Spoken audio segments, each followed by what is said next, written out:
Will Whitehorn, Chair of Seraphim Space Investment Trust, and I'm very pleased to welcome you to the company's second annual general meeting. I can confirm that a quorum is present, and I'll therefore declare the meeting open. Before getting on with the formalities, I'd like to introduce our non-executive board, Ms. Sue Ingalls, and on screen will be Angela Lane and Christina McComb. I would also like to introduce the investment management team looking after your investment on a day-to-day basis. Mark Boggett, who runs the investment management team. Sarah Shackleton is over here today. And James Brugger it's not possible for James to be here today. As there are shareholders present, we will go through the formalities of the AGM today. I'd just like to start by briefly saying, as introduction, that the volatility that continues in the markets globally, in those circumstances, the board is actually very pleased with the progress of the company, and it believes that the company is well placed to achieve its investment objective of generating capital growth over the long term. Our investment manager is actively pursuing an extensive pipeline of investment opportunities and progressing those opportunities that offer the best risk-adjusted returns for the shareholders, with a focus on the quality of the investment thesis. The board remains confident in the company's outlook for the future and in the disciplined approach of the investment manager to pursue potential future investments and the continued careful management of the existing portfolio.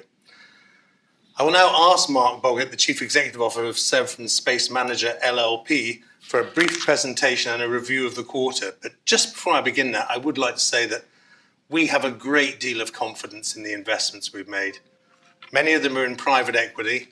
Many of them are really benefiting from the events that are unfolding in climate change science, the events unfolding in the management of the planet's resources, insurance company management, for example, and of course, defense issues relating to Ukraine and the Middle East.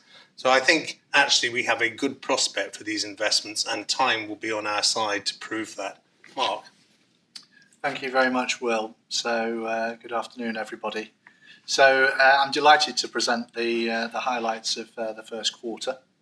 So before I do, I just wanted to draw your attention to a report called the Seraphim Space Index that the manager publishes each quarter. This is a publication that tracks all of the investment flows internationally, private investment into the global space domain. And there's been a change in the landscape in the last quarter to the 30th of September that I wanted to share. So the market was up by an impressive 33%, reaching $1.6 billion of dollars invested. So a substantial leap on the previous quarter and a strong recovery from the lows of 2022. What's particularly encouraging is that this occurred alongside stable number of deals. So we believe that this represents a robust and sustainable trajectory looking forward. The quarter marked a return to investment by US investors and a strategic focus onto later stage and growth rounds. So that is a backdrop that we're encouraged by, but these positive market movements are very much mirrored by the experiences of the performance of SSIT during the first quarter, as evidenced by our 4% increase in NAV uplift. So across the portfolio, the valuations demonstrated strength, in particular with Deorbit, Leo Labs and Hawkeye 360. Each of these are companies that closed in their investment rounds during the period or immediately thereafter. So we also saw an increase that was driven by FX gains. So the total amount of value increase over the period was $12.4 million. So the portfolio fair value has now surpassed 100%. So it's at 102.8% today. And we think that this is one of the key highlights and hopefully a trend that we'll see continuing. We've made 5 investments. So the number of investments is largely consistent with what we've done in previous quarters. And as Will has said, we remain very optimistic about the outlook, not least because our portfolio companies are so well financed. On average, the portfolio companies have 18 months of funded cash runway, and coupled with our £30 million of cash in reserves, we think that we're well placed to continue to support these companies for the year ahead. So despite these developments, the share price continues to sit at a huge discount to net asset value, and this we still continue to sit at near record highs. So this discrepancy remains a focus of the board. You've seen that during the course of the year in July, the board implemented a share buyback programme. But we think that ultimately over time, the positive news flow and the regular updates and the positive underlying performance of the portfolio will start to close the gap on that performance difference in discount. So here are the highlights for the period. So NAV up by 4% from 93 to 97 pence. The market has been pricing in heavy falls, and this is the reason for the heavy discount. So we continue to demonstrate the resilience there. Net assets are 229 million pounds versus how the market is valuing them at 103 million. So our share price performance versus our AIC peer group, you can see there in the right-hand chart, with the yellow line being SSIT, the blue line being the private AIC peer group, which includes trusts like Chrysalis and Schiehallion. So there's been a correlation between the performance of our funds with those others. So we hope that during the course of this presentation and our discussion today, we're going to be able to help you convincingly understand why SSIT is in a better position to close this discount gap when sentiment returns towards the market, in particular towards growth and private companies. SSIT, we believe, has a number of clear and increasingly evidenced drivers that stands us out differently from our more general technology peer group. So let's dig into some of the activity during the period. So there's 5 transactions, 4.1 million invested. So we've continued to make small investments, but for the purposes of our discussion today, I'm just going to focus on the growth stage assets that have the potential to move the needle for NAV over the short to medium term. So the biggest investment in the period was a follow-on investment into the UK-based antenna manufacturer called All Space. So during the period, this company signed a large non-dilutive contract with a US defense customer valued at in excess of $10 million. And during the period, shareholders alongside Seraphim also invested. So we invested 2.9 million in order to avoid any dilution of this round. There is a further funding activity underway, but this has not yet been publicly announced by the company, so we're not in a position to be able to talk about that at more length today. More good news is that a new chairman was appointed to this company, a guy called Chris Emerson, who's a very respected aerospace engineer. So he was previously the chairman and CEO at Airbus US Space and Defence. So we believe that this is another good indicator that this company is getting ready for prime time. So Allspace is a very important asset within our overall portfolio. It's ranked 3rd in NAV weighting, and the company's now at a pivotal point. They've just started to deliver orders for their unique antenna system. So they've developed this unique antenna system that has no moving parts. It's all digital, and it's specifically designed for moving platforms, for cars, boats, planes, trains, tanks. And what they're able to do is they're able to connect with any satellite in any orbit, low Earth orbit, mid-Earth orbit, geostationary orbit. This is absolutely unique. And this is the reason why they've already built a range of customers.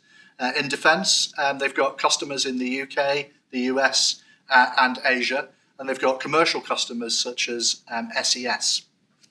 So this funding round that's been undertaken and the non-dilutive capital that's been made available is to help the company scale up its manufacturing capability in order to deliver against orders in 2024. So why are these Western governments lining up in order to access this technology capability? Well, it's quite simple.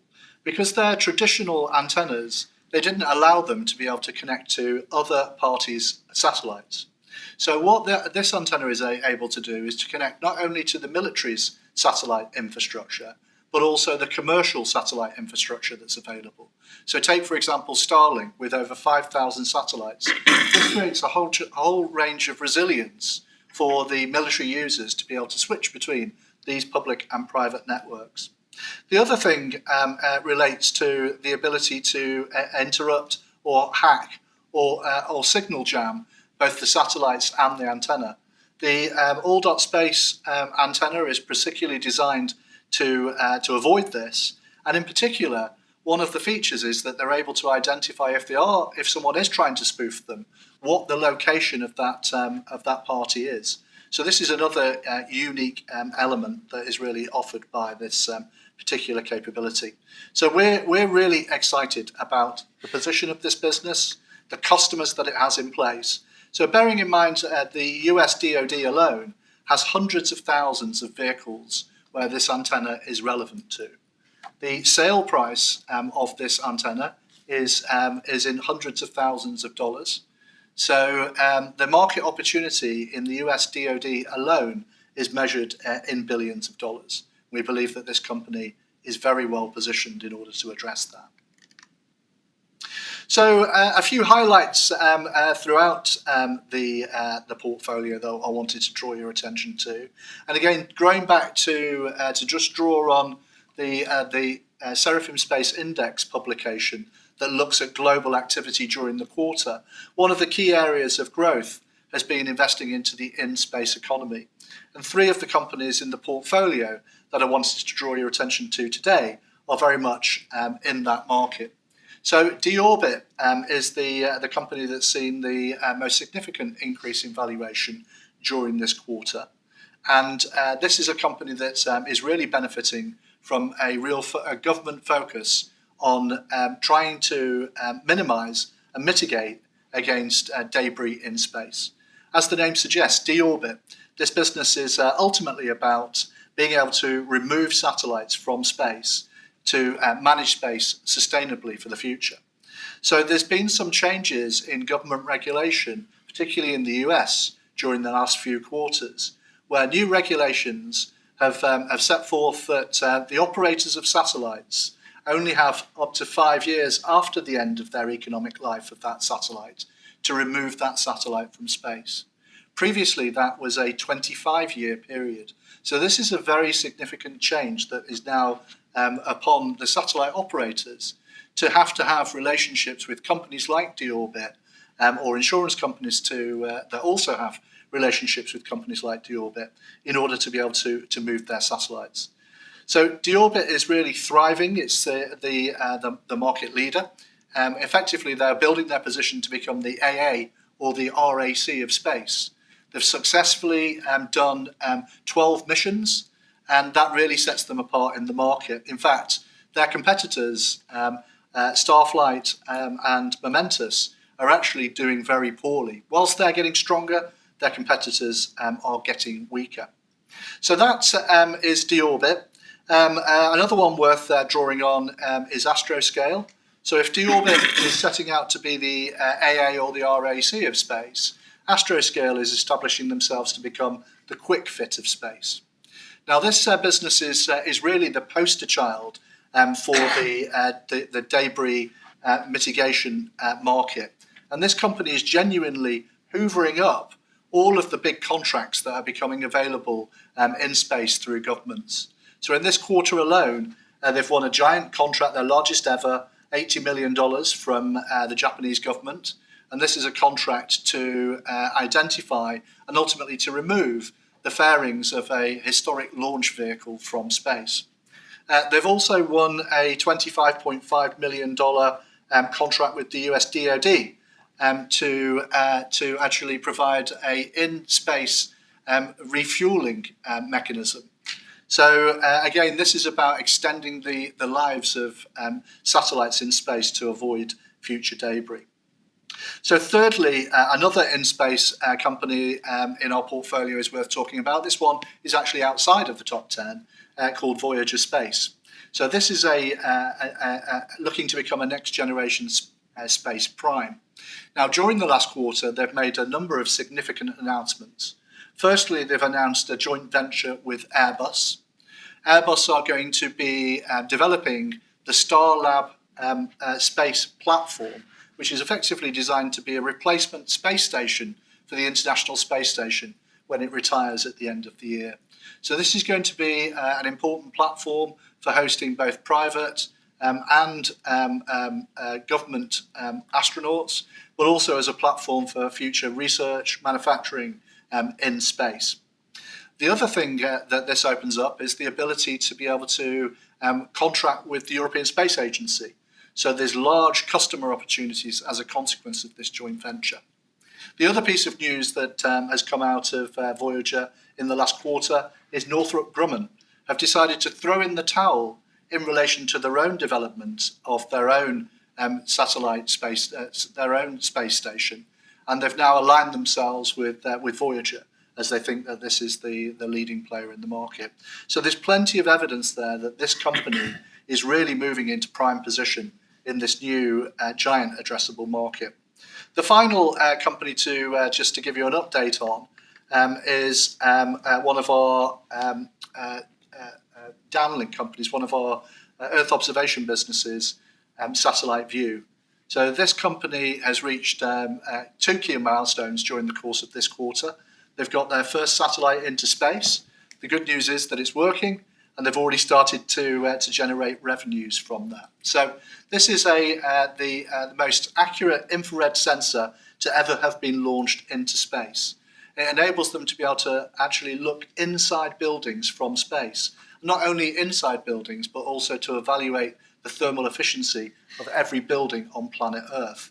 So this has led to a huge amount of interest. So in the 6 months lead up to the launch of their first satellite, they signed up $150 million of option contracts. And during the course of the last quarter, they've now started to convert those option contracts into revenues. So this business is never out of the news. It's always in the BBC News. It's always in Sky News. There's a huge amount of information about this. It's got a huge following, and we think that this is well set to become one of the leading players within our portfolio. So really that's I'm going to use that really as an opportunity to sort of round up here on this slide to give you an understanding that 77% of the NAV of the portfolio is made up of our top 10 companies. 13% of the portfolio NAV is in cash. So really this is a story about our top 10 companies and how they're performing. We've talked about a lot of the top 10 companies in the narrative that I've just gone through there, with the exception of one, which is ISI, our largest portfolio company. It's got a 20% NAV weighting. We literally doubled down on this company because we had such high conviction about its capability. And that conviction is really now coming through. This is our best performing company. It's performing exceptionally well, and we expect to see that coming through in the numbers in future periods. So really just to wrap up on this final slide, there are a number of drivers that give us confidence that our portfolio companies are going to be well financed in the future. I'll just talk you through these three drivers. So one of them is private equity. So the private equity market has really started to focus on the defence market because the defence budgets around the world are at all-time highs. And they're looking to invest into the companies that are ultimately going to be the beneficiaries of these large budgets. They've started to focus on space, and we've started to see the big investments that are coming through from the leading players like KKR and BlackRock and Advent. So this is a feature that we think is going to continue over the years ahead, and one that we think puts our portfolio companies in a strong position to benefit from this inflow of capital. Then we've got the sovereign wealth funds.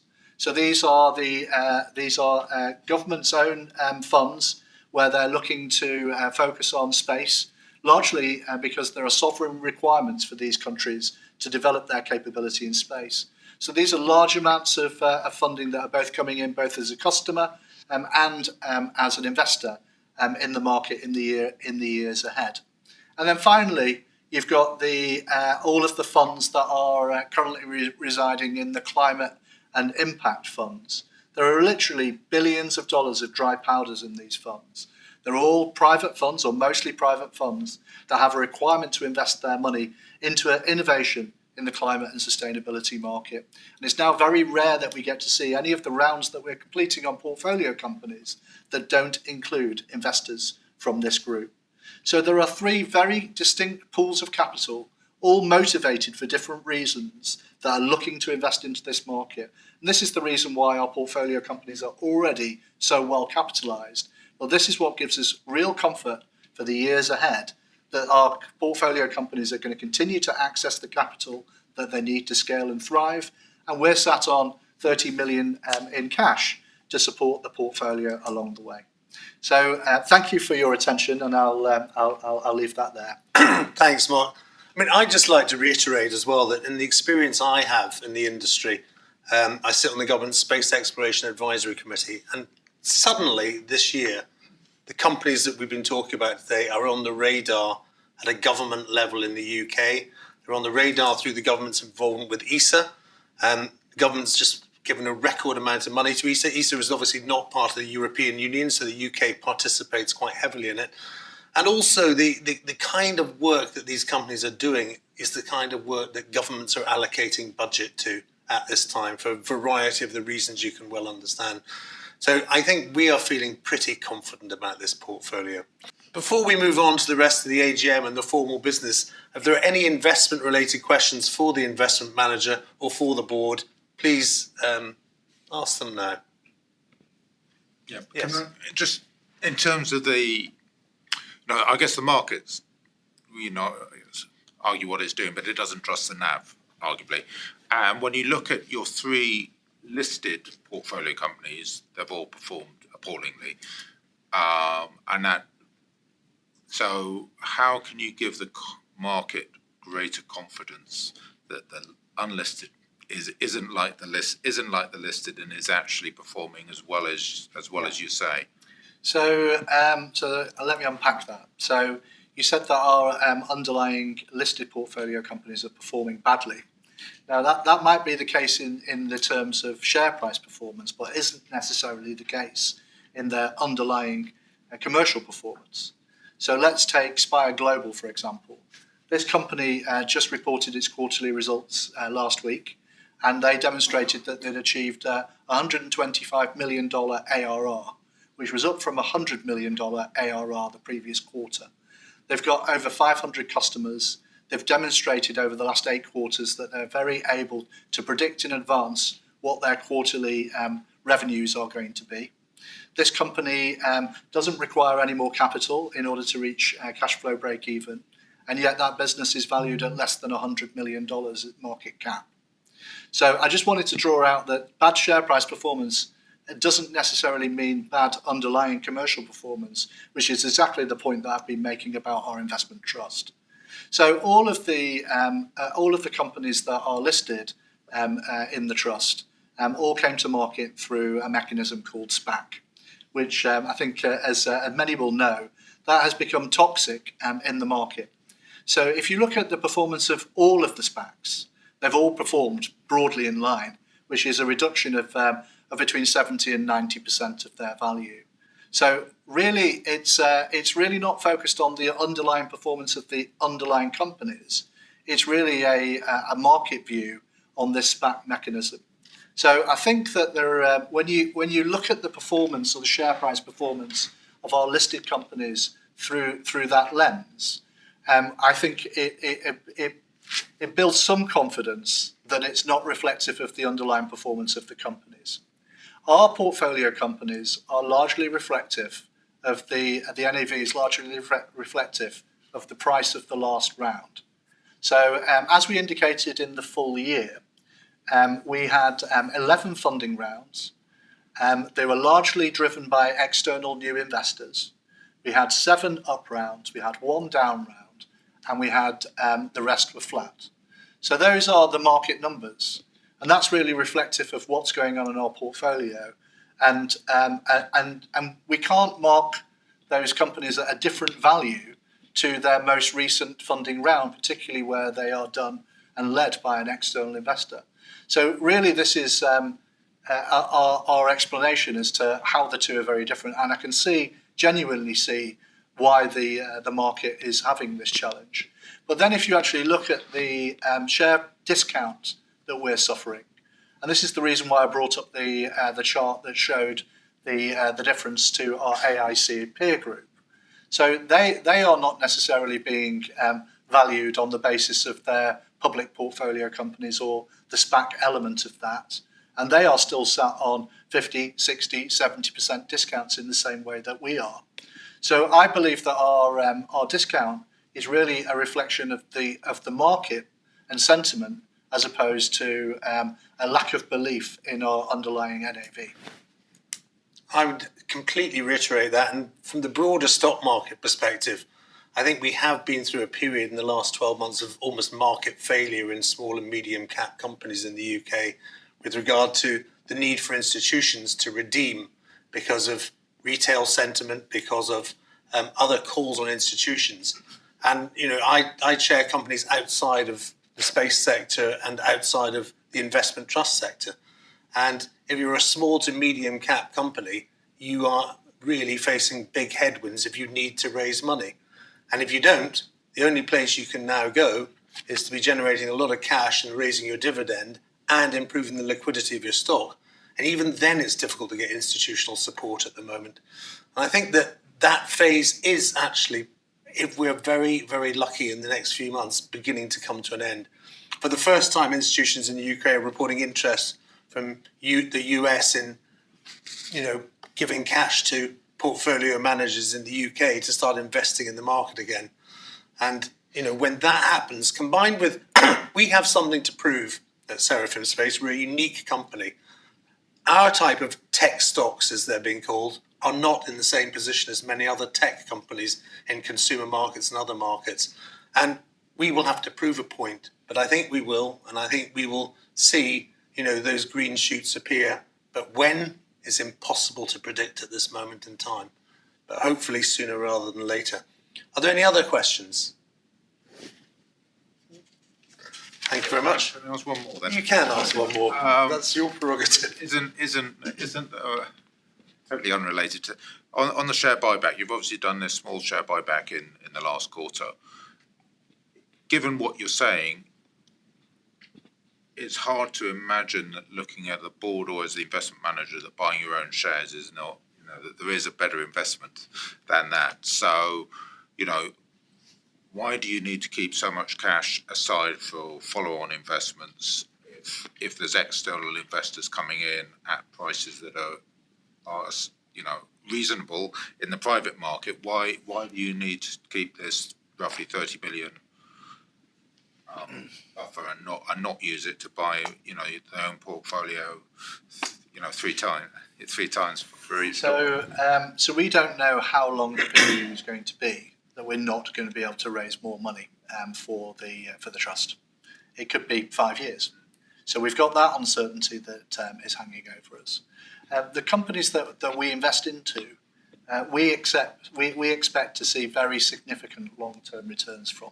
So it isn't just an easy decision that actually we'll get better returns by investing into our own stock. Actually, we believe that we're going to get better returns by investing into the companies that we are investing into.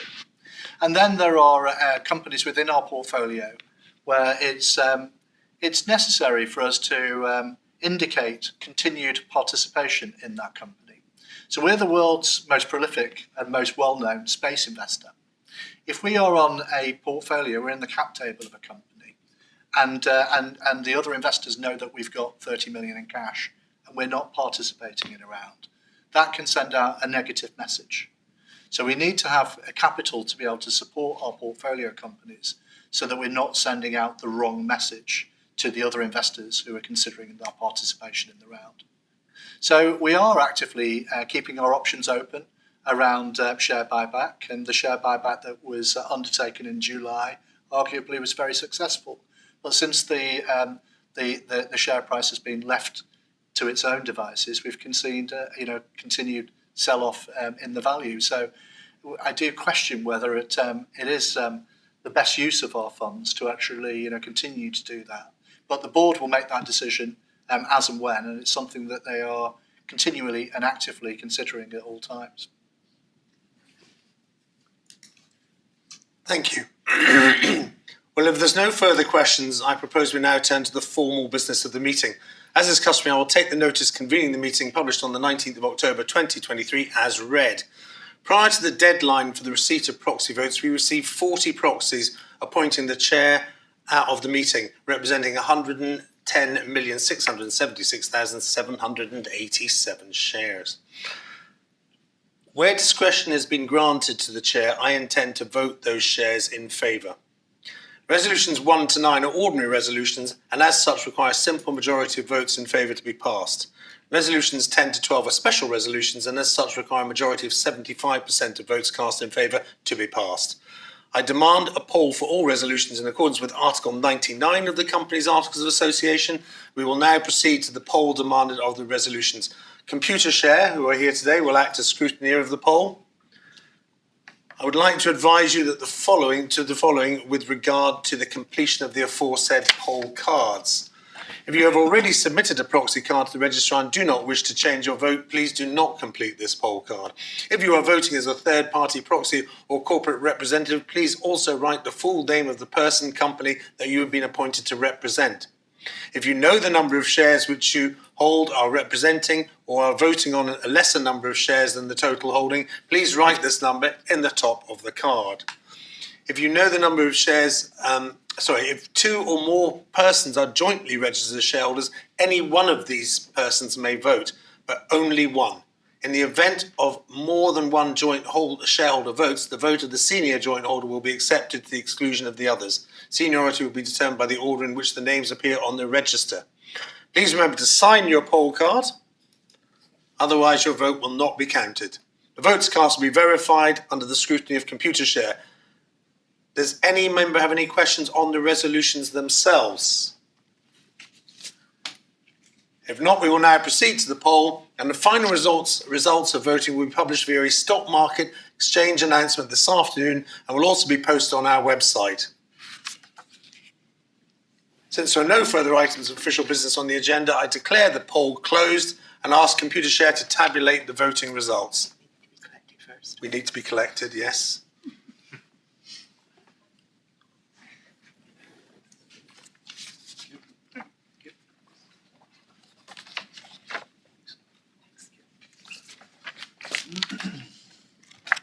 Well, thank you for attending today, and thank you for the questions. And that brings us to the end of today's formal proceedings. I declare the meeting closed. Thank you.